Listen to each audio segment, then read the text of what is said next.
আপনি কি কখনো এমন সাপের কথা শুনেছেন যাকে মানুষ বন্ধু সাপ বলে ডাকে?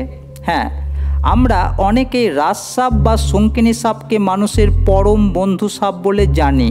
কেউ কেউ আবার বলে এই সাপ সাধারণত কাউকে কামড়ায় না।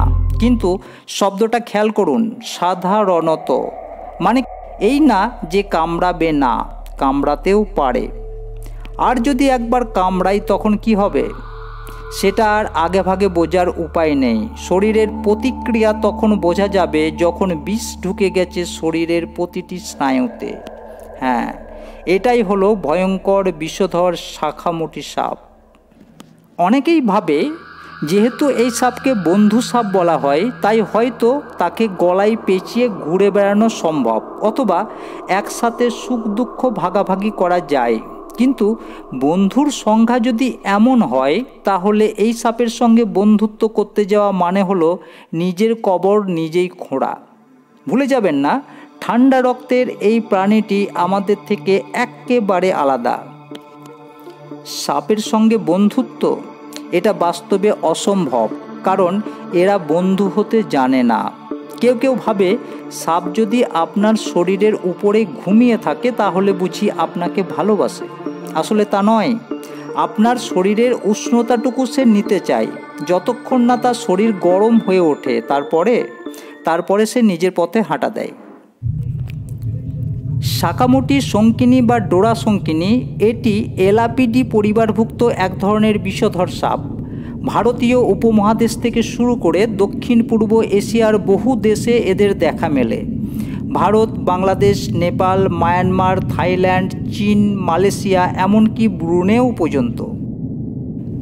দেখতে বেশ সুন্দর, কালো ও হলুদ ডোরাকাটা দেহ, মাথা থেকে লেজ পর্যন্ত চলে গেছে সেই নকশা।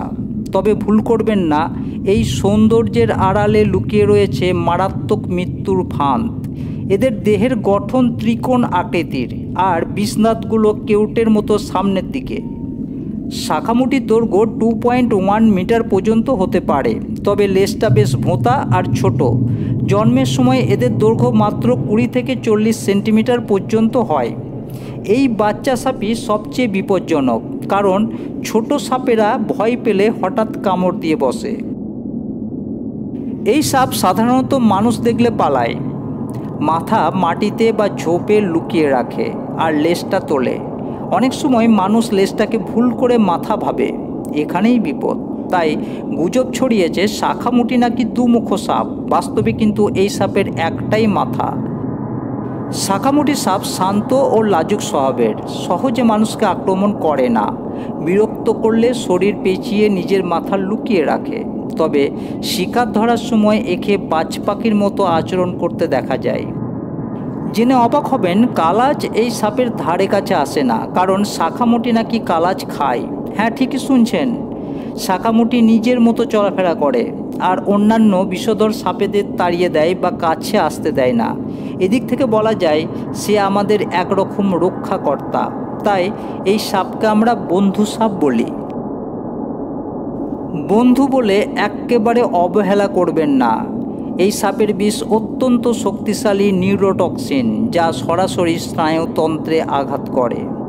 এদের মধ্যে সবচেয়ে ভয়ানক হলো আলফা বাঙ্গারোটক্সিন, যা শরীরের নিকোটিনিক অ্যাসিটাইলকোলিন রিসেপ্টরে কাজ করে। ফলাফল, তৎক্ষণাৎ শরীর নিস্তেজ হয়ে যায়, শ্বাস বন্ধ হয়ে আসে, আর মৃত্যু পর্যন্ত ঘটতে পারে কয়েক ঘন্টার মধ্যে।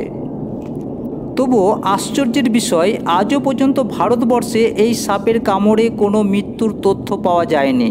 কারণ সম্ভবত এরা কামড়ায় না বলেই, যতক্ষণ না পর্যন্ত ভয় পায় বা বিপদে পড়ে। এদের খাদ্য তালিকায় রয়েছে ফড়িং, ব্যাঙ, টিকটিকি, এমনকি অন্যান্য সাপও। সাধারণত ঝোপঝাড়, বাগান, কলা বাগান বা মানুষের বাড়ির আশেপাশেই ঘোরাফেরা করে এরা। স্ত্রী শাখামুটি এপ্রিল মাসের মাঝামাঝি সময়ে 4 থেকে 14টা ডিম পাড়ে, আর সেই ডিম থেকে 61 দিনের মধ্যে ফুটে বের হয় নূতন প্রজন্ম। এই সাপ ভয় পায় মানুষকে, কামড়াতে চায় না, ঠিক আছে, কিন্তু ভুলে যাবেন না, একবার কামড়ালে কিন্তু আর ফেরার পথ নেই। তাই শাখামুটিকে বন্ধু বললেও সেটি বুঝে সুঝে বলুন, কারণ এই সাপের বন্ধুত্ব যদি একবার শত্রুতায় বদলে যায় তাহলে আপনাকে কে বাঁচায়। সতর্ক থাকুন, সজাগ থাকুন, কারণ প্রকৃতির প্রতিটি প্রাণী সুন্দর, কিন্তু সব বন্ধুত্ব নিরাপদ নয়। ধন্যবাদ।